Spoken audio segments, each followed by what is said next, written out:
Matthew chapter 18. The greatest in the kingdom of heaven. At that time, the disciples came to Jesus and asked, "Who then is the greatest in the kingdom of heaven?" He called a little child to him and placed the child among them.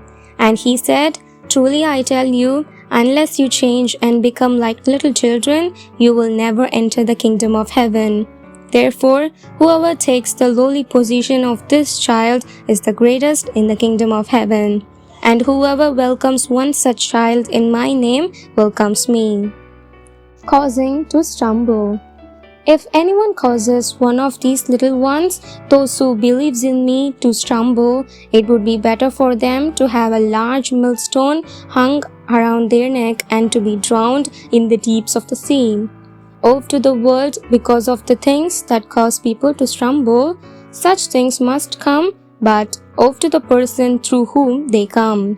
If your hand or your foot causes you to stumble, cut it off and throw it away. It is better for you to enter life maimed or crippled than to have 2 hands and 2 feet and be thrown into eternal fire. And if your eye causes you to stumble, gouge it out and throw it away. It is better for you to enter life with 1 eye than to have 2 eyes and be thrown into the fire of hell. The parable of the wandering sheep. See that you do not despise one of these little ones, for I tell you that their angels in heaven always see the face of my Father in heaven. What do you think? If a man owns 100 sheep and one of them wanders away, will he not leave the 99 on the hills and go to look for that one that wandered off? And if he finds it, truly I tell you, he is happier about that one sheep than about the 99 that did not wander off. In the same way, your Father in heaven is not willing that any of these little ones should perish. Dealing with sin in the church. If your brother or sister sins, go and point out their fault just between the 2 of you. If they listen to you, you have won them over. But if they will not listen, take 1 or 2 others along, so that every matter may be established by the testimony of 2 or 3 witnesses. If they still refuse to listen, tell it to the church. And if they refuse to listen even to the church, treat them as you would a pagan or a tax collector.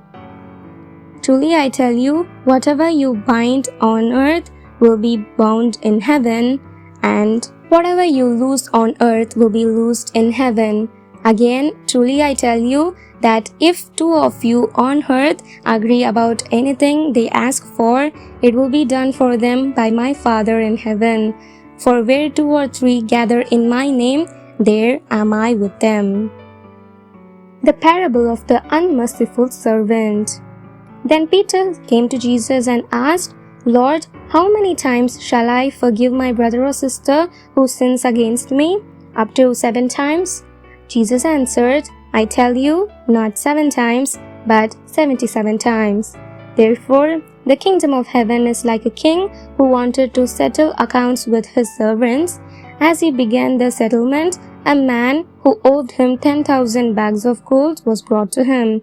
Since he was not able to pay, the master ordered that he and his wife and his children and all that he had be sold to repay the debt. At this, the servant fell on his knees before him. 'Be patient with me,' he begged, 'and I will pay you back everything.'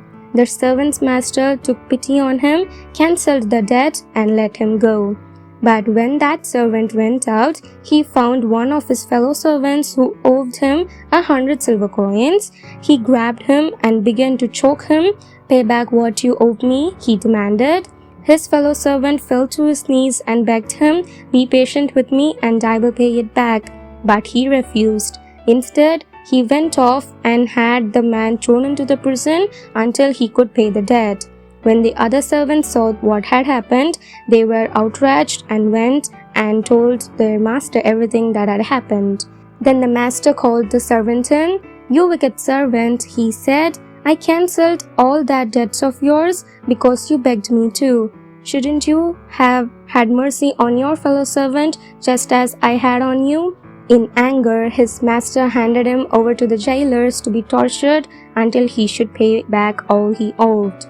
This is how my heavenly Father will treat each of you unless you forgive your brother or sister from your heart. To be continued. Thank you.